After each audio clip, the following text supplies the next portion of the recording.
విజయనగరం పేలుళ్ల కుట్ర కేసు దర్యాప్తు ఎన్ఐఏ వేగం పెంచింది. మరింత సమాచారం మా ప్రతినిధి ఓబులేసు ప్రత్యక్ష ప్రసారం ద్వారా అందిస్తారు.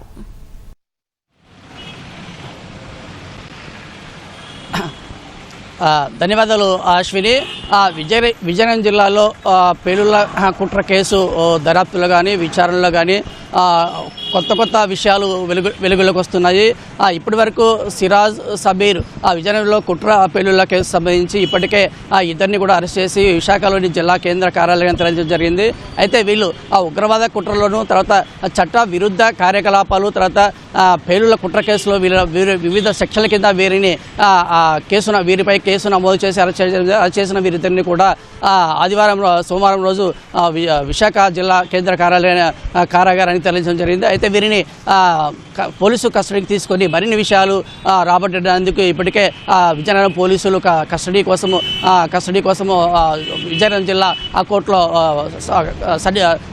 అప్లికేషన్ దాఖలు చేయడం జరిగింది. అయితే కొన్ని సాంకేతిక కారణాల వల్ల నిన్న కస్టడీకి తీసుకోలేకపోయారు. ఈరోజు ఆ కస్టడీకి వీళ్ళకి విజయనగరం పోలీసులకు అనుమతి ఇచ్చే అవకాశం కనిపిస్తుంది. విధంగా ఈ విషయంలో అంటే ఈ విజయనగరం పేలుళ్ల కుట్ర కేసులో మరింత వేగవంతంగా దర్యాప్తు చేయడానికి, అదేవిధంగా ఆ విదేశీ కుట్రలో ఉన్నటువంటి విషయాలు కూడా రాబట్టేదానికి, అంటే ఆ కీలక అంశాలు కదా వాళ్ళకు ఉన్నటువంటి లింక్స్, వాళ్ళకు ఉన్నటువంటి లింక్స్ ఏవైనా విదేశీ కూడా లింక్స్ ఉన్నాయనే కోణంలో దర్యాప్తు చేయడానికి ఎన్ఐఏ బృందం ఇప్పటికే రంగంలో దిగింది.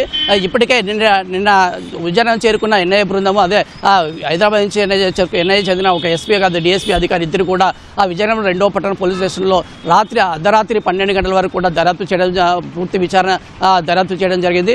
విజయనగరం అదనపు ఎస్పీ సౌమ్యలత, అదేవిధంగా విజయనగరం డిఎస్పీ శ్రీనివాసరావు, అదేవిధంగా 2వ పట్టణ సిఐ శ్రీనివాసరావు ఇద్దరితో కలిసి పలు విషయాలను వారు క్రోడీకరించడం జరిగింది. అదేవిధంగా ఈ సిరాజు, అదేవిధంగా సమీర్ ఉగ్ర కార్యకలాపాలపై అనేక అంశాలను అదేవిధంగా విషయాల్లోకి వెలుగు చూడడం జరిగింది. అయితే ఈ ప్రధాన అంటే ఈ ఉగ్ర పేలుళ్ల కుట్ర కేసులో ప్రధాన భాగస్వామి అయినటువంటి సిరాజు విషయంలో అనేక కొత్త అంశాలు మొదటి రోజే వెలుగు చూశాయి. అయితే కుటుంబ పరంగా పోలీసు ఫ్యామిలీకి చెందిన వీరి సిరాజ్ కుటుంబం తండ్రి ఇతను తన సోదరుడితో పాటు, అంటే ఇప్పటికే మొదటి కుమారుడు ఎస్టీఎఫ్ కానిస్టేబుల్గా పనిచేస్తూ, రెండో కుమారుడు బీటెక్ పూర్తి చేసిన రెండో కుమారుని పోలీసు ఉన్నత అధికారిగా చూడాలని చెప్పేసి భావించారు.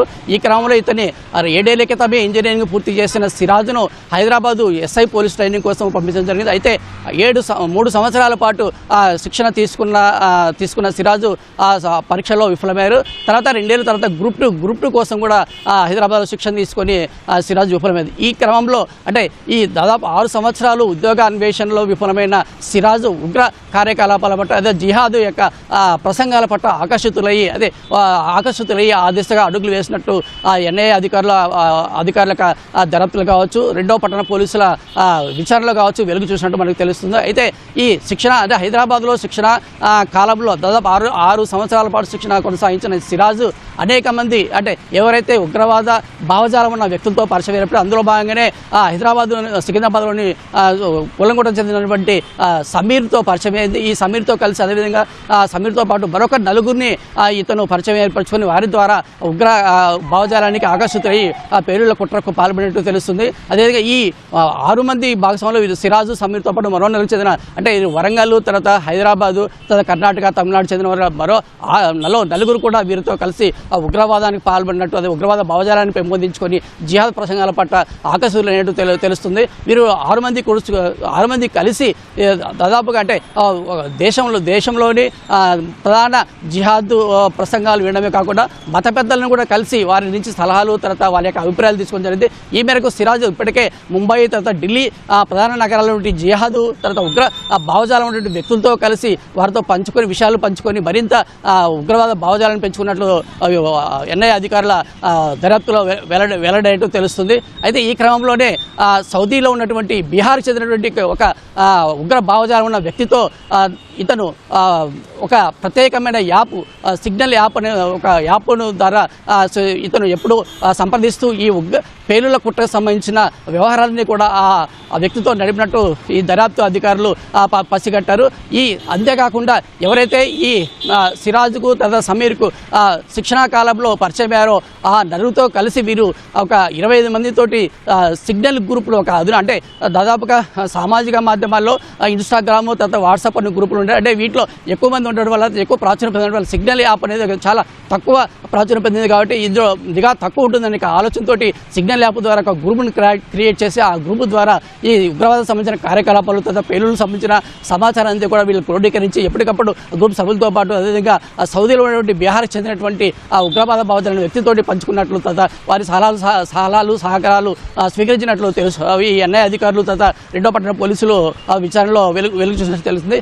ఈ క్రమంలోనే సిరాజు హైదరాబాద్లో 7 ఏళ్ళు ఉన్నప్పుడు కూడా 6 నెలల క్రితం విజయనగరం తరలించారు. అయితే హైదరాబాద్లో ఉగ్ర పేలుళ్లకు అనేక అవకాశాలు ఉన్నప్పటికీ కూడా అంటే నిఘా వర్గాల యొక్క అధిక పర్యవేక్షణ కారణంగా కావచ్చు మరొక కారణం కావచ్చు విజయనగరాన్ని ప్రశాంతమైన విజయనగరం ఉంటుంది. తర్వాత ఇక్కడ నిఘా వర్గాలు అధికారుల పర్యవేక్షణ చాలా తక్కువ ఉంటుందని ఆ నేపథ్యంలో విజయనగరాన్ని తన పేలుళ్ల కుట్ర కోసం ఎంచుకున్నట్లు ఎన్ఐ అధికారులు గుర్తించారు. ఈ క్రమంలోనే సిరాజు అమెజాన్లోటువంటి అనేక పేలుడు పదార్థాలను సేకరించి వాటిని తయారీ కూడా చేయడం జరిగింది. వాటిని మనకు 2-3 రోజుల్లో ఆ పేలుళ్లకు పాల్పడే అవకాశం ఉన్న సమయంలో నిఘా వర్గాలు వలపన్నీని పట్టుకోవడం జరిగింది. పట్టుకున్న తర్వాత ఇతన్ని సిరాజ్ అరెస్ట్ చేసి అతని దగ్గర ఉన్నటువంటి ఆ పేలుకు సంబంధించిన బాంబులు కూడా స్వాధీనం చేసుకొని కోర్టులో ప్రవేశపెట్టడం జరిగింది. కోర్టులో ప్రవేశపెట్టిన తర్వాత 14 రోజులు విజయనగరం కోర్టు రిమాండ్కి విధించడంతో ప్రస్తుతం సిరాజు సమీర్ ఇద్దరు కూడా విశాఖ జిల్లా కేంద్ర కార్యాలయంలో 14 రోజులు రిమాండ్లో ఉన్నారు. అయితే వీరిని ఈ ఎన్ఐఏ అధికారులు ఈ కేసులో మరింత వేగవంతం చేయడానికి మరిన్ని విషయాలు రాబట్టేదానికి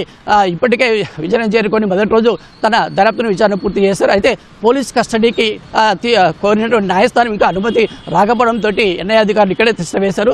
ఈ రోజు కూడా ఎన్ఐఏ అధికారులు ఆ విచారణ దర్యాప్తు కొనసాగించే అవకాశం ఉంది. అయితే మరికొద్ది సేపట్లో ఈ సిరాజు సమీర్ని పోలీసు కస్టడీకి ఇచ్చే అవకాశం కూడా కమిషనర్ తెలుస్తుంది. ఓటు స్టూడియో విజయ్ నుంచి కెమెరా ఆర్షతో ఓబ్లేష్ ఈటీవీ న్యూస్. ధన్యవాదాలు ఓబ్లేష్.